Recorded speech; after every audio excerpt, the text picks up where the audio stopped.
Oh, they got quiet. All right. Welcome back, everyone, after the break. To our folks that are on the webinar with us, thank you for being with us and continuing with us. I'd like to welcome Bianca Vargas. Bianca is our policy specialist at Covered California.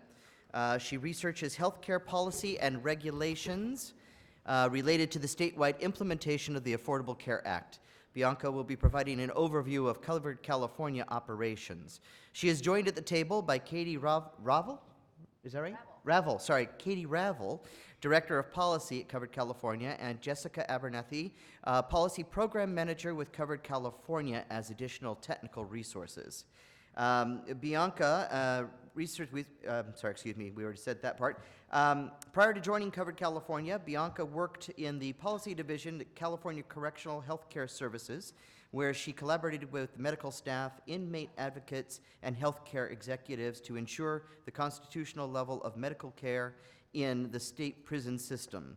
Her professional experience includes language instruction, translation, and interpretation services. She also worked at Lifelong Medical Care, a nonprofit primary health clinic in Berkeley, California, providing bilingual outreach and education and patient enrollment assistance for Medi-Cal and healthy families. Bianca. Thank you. Right. Oh, hello. Yes, I'm Bianca Vargas, and we're left with the real troopers of the day.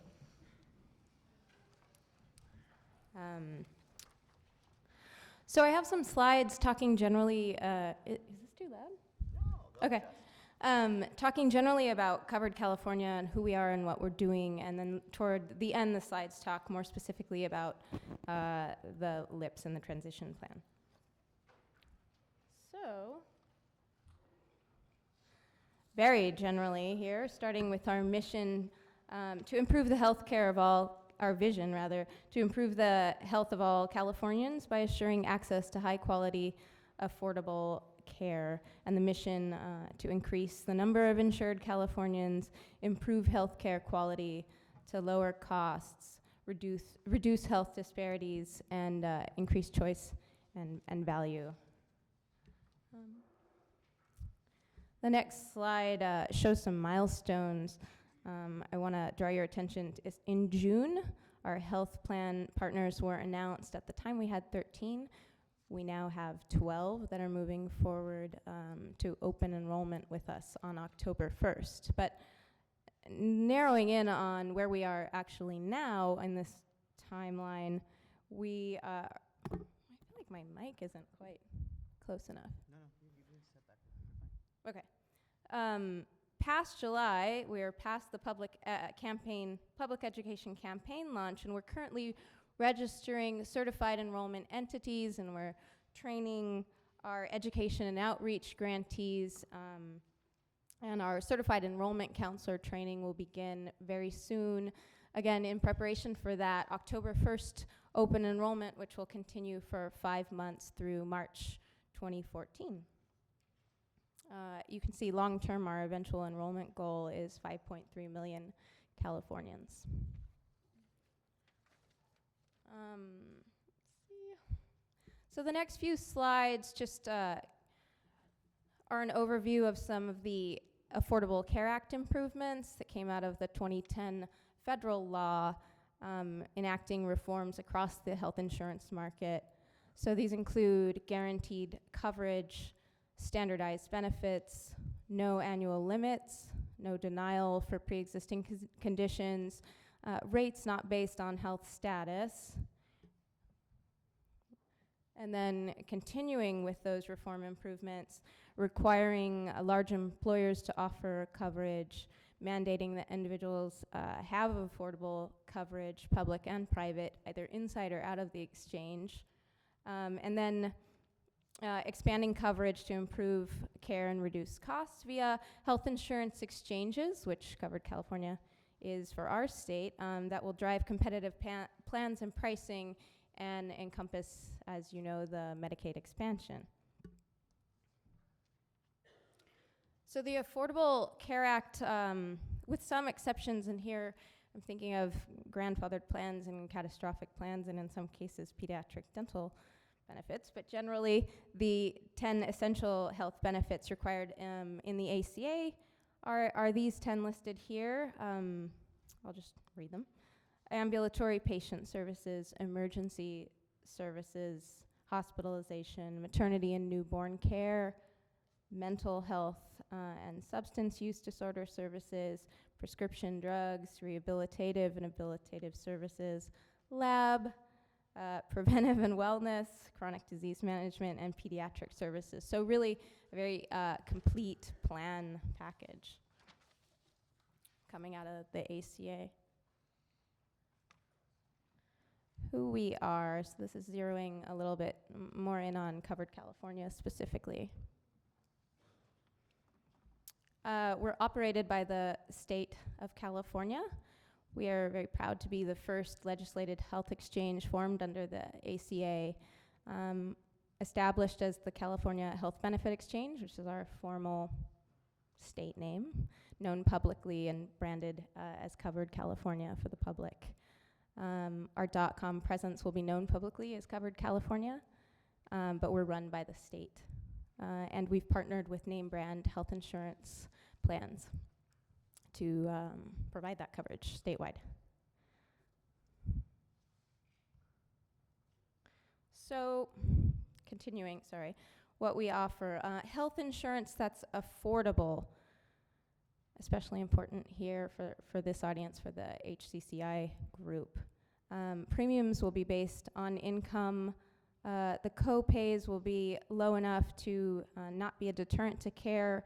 We'll have 0 deductibles for many plans, free preventive care, and lower out-of-pocket maximums, which for this year is $6,350 for individuals and $12,700 for families. So that's really a cap on that out-of-pocket.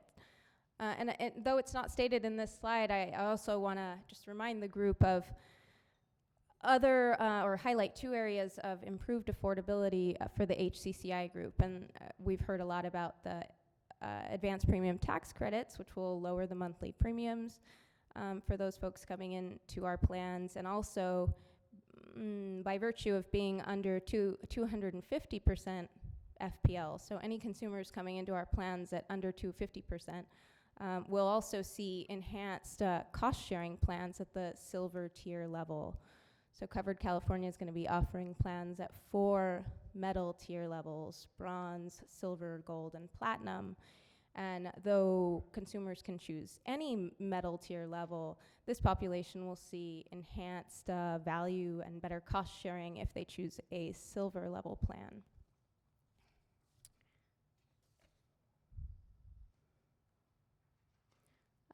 This slide is just a selection of 4 of the denser population areas to give you an idea of some of our health plan partners in the Sacramento, San Francisco, Los Angeles, and San Diego areas. And then below you see the Medi-Cal system complementing the marketplace below. Of course, we'll have plans for sale in all counties, and Medi-Cal will also function statewide. These are our 12 health plan partners. Some of them are regional plans, others are well-known national plans, and these will be our partners offering the products at those different tier levels across the state.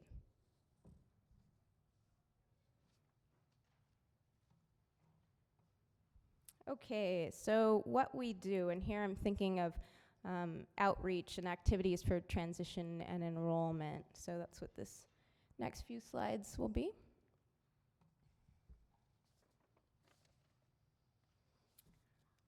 Okay, we'll have outreach and marketing to California's uninsured.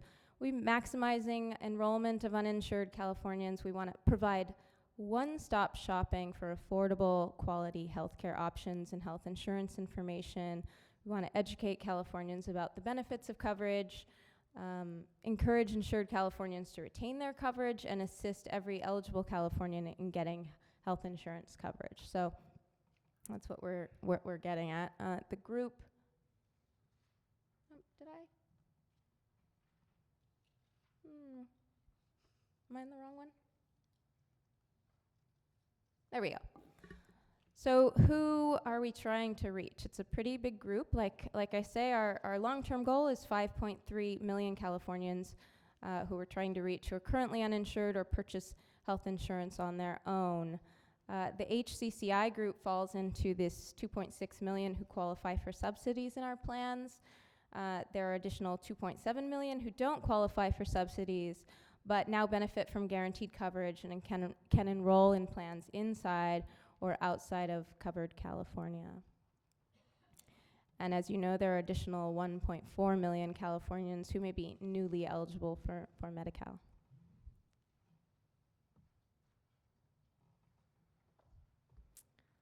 So how will help consumers enroll? I think we've heard a lot today about those trusted and known channels, particularly at the provider level. We're anticipating 50 to 75% will need help enrolling during the initial years. We're in the process of training in-person Covered California certified enrollment counselors who will be able to provide assistance in person on paper or sitting side by side online with enrollees. We'll have our customer service center available for calls for general inquiries, for enrollment help on the phone, to provide retention and support for the public to call. We envision developing and mobilizing our statewide outreach network through our community-based grants program, a $43 million grant program during 2013 and 2014 to mobilize and educate community influencers, launch major outreach events, establish market-driven partnerships, and perform educational outreach and enrollment. And of course, this will be happening, as Diana Dooley said this morning, to complement that marketing and communications campaign that will be blanketing the state in the coming month, leading up to that October 1st open enrollment date. Simultaneously, along with the education and outreach grantees, we have this slide, a place for our community-based grants and Covered California certified enrollment counselors to reach people where they live, work, shop, and play. So again, that emphasis on not only our education and outreach grantees, but those certified enrollment counselors reaching people at the place of service in their communities locally.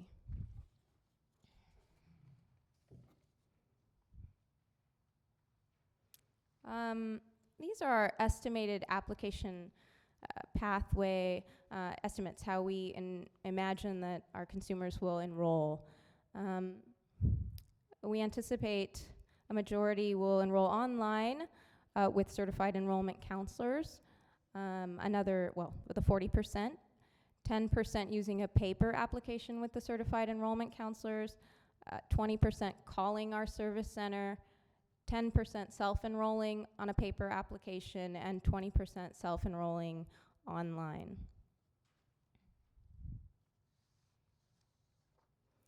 So this slide is where I turn the focus to the LIHPHCI population. This slide is showing data from Dylan Roby's paper and some of the transition plan numbers that show that the majority of the LIHP population is in that Medi-Cal expansion group, that 94% will be moving into Medi-Cal, and the 6%, or approximately 40,000 individuals, will be coming to California or outside of the market, but hopefully to Covered California for coverage. These 40,000 are in 10 HCCI counties, so these are the counties that we'll be developing closer relationships with to provide information and resources and assistance in bringing those 40,000 in.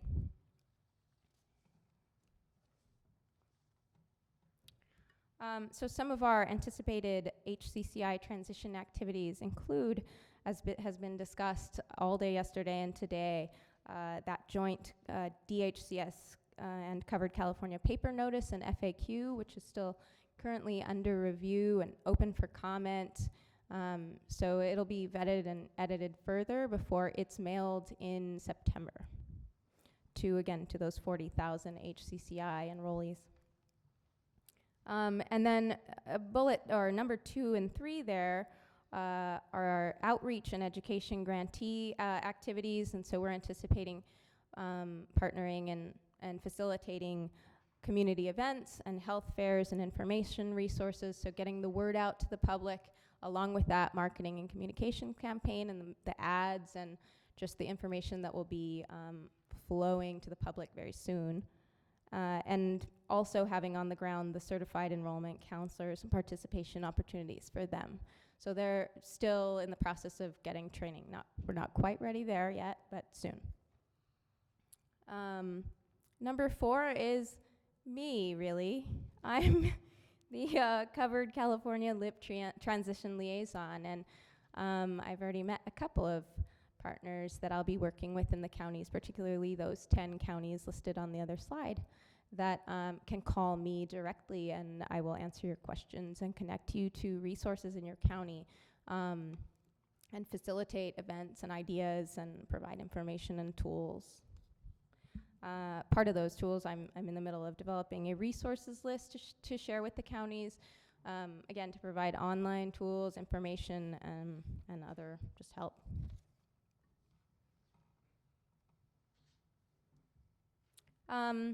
So our online sites, we have our CoveredCalifornia.com, which is our consumer site. We have a premium calculator, which will be live and real and include actual plan costs and the true APTC calculation. That will be debuting, we're thinking mid-September, so very soon. And that will be a really helpful tool for consumers who want to know actual numbers. And right now we have estimates, but we're getting accurate soon.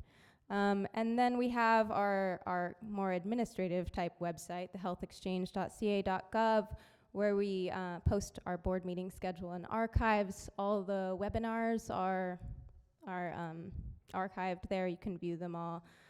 The next board meeting, if anyone wants to attend or watch live, it's on August 22nd. And the agenda is also posted there. You can see the schedule of our town hall, which is sort of a Covered California presentation that we're taking around the state to various cities. It's posted there. A grant recipient list so that you can see the grant recipients that will be active in your county that you can link with. We have our certified enrollment entity application, and we'll be, again, training certified enrollment counselors shortly. You can register to our listserv at that site and receive updates to your email. And so finally, this is my contact information in particular for my 10 HCCI counties, but if anyone else wants to send me an email, you're also welcome to. And I'm joined here by Jessica and Katie, and we'd be happy to take questions now. So with that, if anybody here in the room would like to ask a question, please come to any of the microphones that are posted in the room. Those of you that are on the webinar, as we have told you a couple times earlier today, please submit your questions to the LIHP Transition Project at dhcs.ca.gov. So do we have any questions here in the room for our Covered California panel or Bianca? All right, hi. Hi, good afternoon. Hi, Bianca. Shirley Sanamatsu from Western Center on Law and Poverty. And thank you so much for your presentation. I know many of us here have been very curious about the process for the HCCI transfer to Covered California and the outreach to those consumers. I actually have a bit broader question about the LIHP transition, and it was raised during yesterday's convening. But is there a plan for your customer service representatives for how they will handle callers who are in a LIHP, but they're contacting you because they've heard about, oh, I think I'm supposed to do something, or they misunderstand, they think they're supposed to contact you, but they're actually going to be transitioned as part of the MCE transition. But they call your customer service, they start the enrollment process. What's the plan for those individuals? Do you want me to jump in? Yeah, I like to talk. Yeah, Katie you've Ravel, been so Policy quiet. Director. Thank you for your question. We're all, as part of our work, which wasn't on the slides, but we're working with our customer service representative training folks to have those resources available so that if they do need to answer questions about either the Medi-Cal side or the Covered California side, they'll have that information. Do you know if that's going to be something that will be in the CalHER system, or that will double check so that people are not, they don't have duplicate information entered into the system at some point? If they call in, but they're going to be transferred, they're already there from meds from a county. Does that make sense? So we'll hit meds and we'll see if they're already in meds, Okay. and then, yeah, that's the process. Okay. So that check is done. Okay, thank you. Anthony?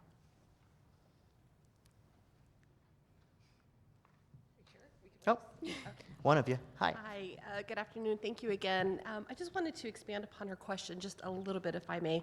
Christina Za, Health Plan of San Joaquin. Thank you.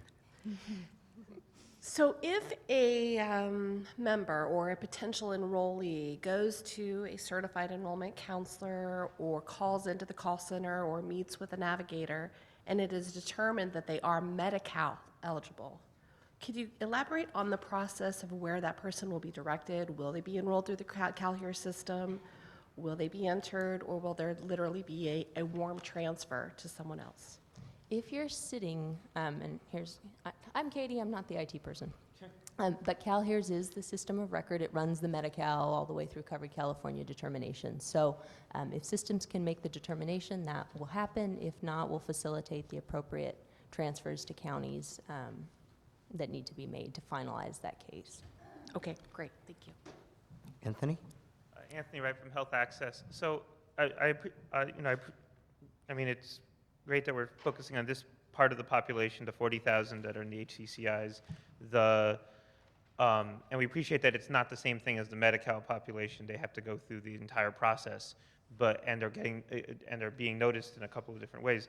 But I guess I'm just curious about the level of outreach to them.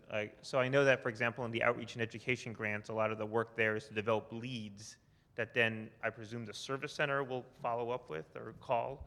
And Yeah, we're determining how we're going to follow up on leads and how we're going to use all of the different folks in the system. Right, follow up through leads or through community. And so I guess the question, will the HCCI folks be like a lead that then that Covered California will then call and say, you might have gotten notice about this, can I help you through a process to get you,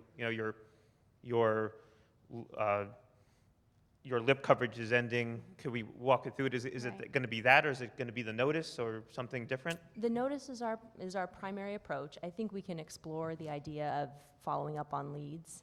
I don't think we have that plan programmed in yet, but that's something we could think about if that seems like something that would be most appropriate. Right. I mean, it just seems like you're obviously investing several $1 million on developing the leads, but you have a group of 40,000 people that are like probably the best leads you'll ever get. A captive audience, yeah. Right. Yeah, and yet I do think that they will need some hand-holding and perhaps that level of call or something would be really great to sort of build into a plan. So that would be something, and I don't know, is there a process by which, or a timetable for when that sort of outreach will be? Just what's the timetable of developing that structure or plan for a specific outreach to this group, since it is, again, sort of is our low-hanging fruit? It's in the works now, so I think it's an appropriate time to raise it and think about it. And it would seem like, I don't know if it would be different in each county, but as Bianca works with the 10 counties, that's something that I think we can tailor to what's most appropriate. Yeah, and I know there have been, and rightly, some privacy and confidentiality issues with transferring patient-specific information to our grantees. So we're working through that, but yeah, that's definitely an idea that we've considered. Thank you. Hi, Kathy Sunderling with the County Welfare Directors Association. I just wanted to make a couple of comments on the question from the prior question before Anthony's. CalHERS is not the system of record for Medi-Cal. The county's statewide automated welfare system is. CalHERS is the business rules engine for the new expansion, Magi Medi-Cal. I thought it was important to clarify since we've got a lot of folks from different venues here. So I also just wanted, in answer to the person's question, that the answer to the question really depends on which of the pathways you're talking about. If someone is sitting with an assister in a community-based organization, they're going to be typing away on CalHERS most likely, and if the Medi-Cal can be turned on for that person without any additional follow-up, they've completed the application, there's no questions, and all the verifications come back, it gets turned on right then.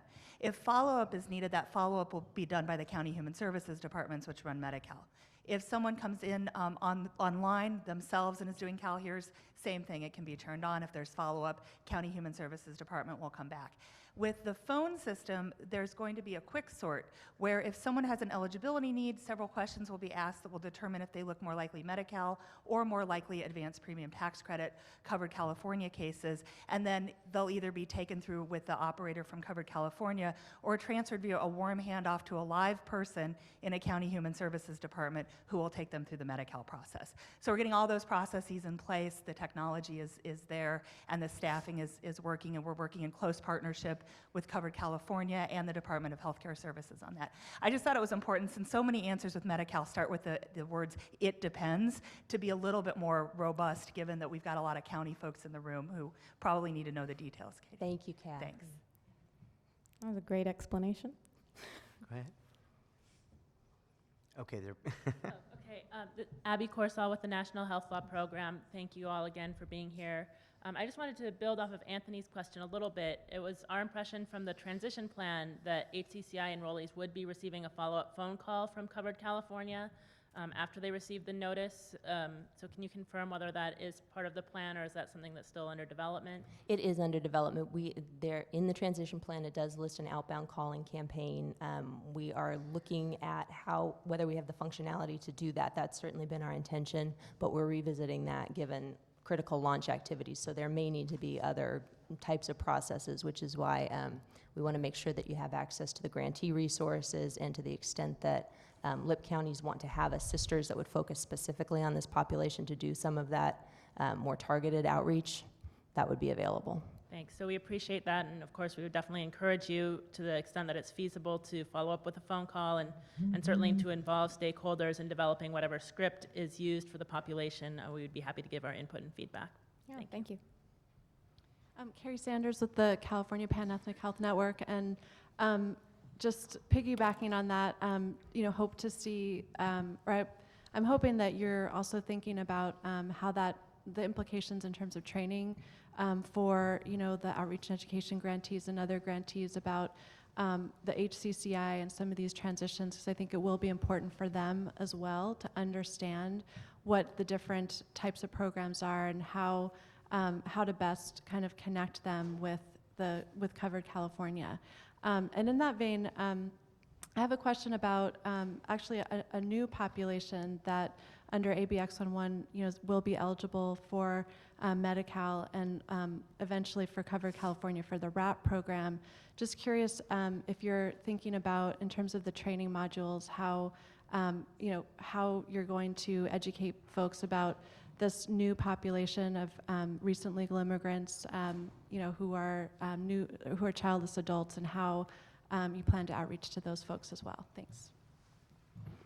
Thanks, Carrie. And I think on the question about the new population, we're working on that, and that does need to be incorporated into the training curriculum. So that's very much in our planning process. Good afternoon. Irene Holguin with the Royal Vista Family Health Center.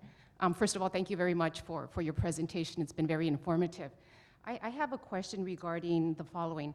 At Royal Vista, we have submitted our CAC application to be a designated site, or a designation. But I guess the question is, how soon will the CAC trainings begin, and will they be free? And once a person is a CAC, is certified, I mean, how soon will they be able to provide assistance? So for CECs, my understanding, training is covered by Covered California. Enrollment of the entities is going on. I don't have the updated date of when our training's going to roll out. That's something that we're presenting at the board next week, so more information is coming on that. If there's a desire for specific information about CECs relative to LIHP, we're happy to follow up on that and hold a separate webinar so that we can get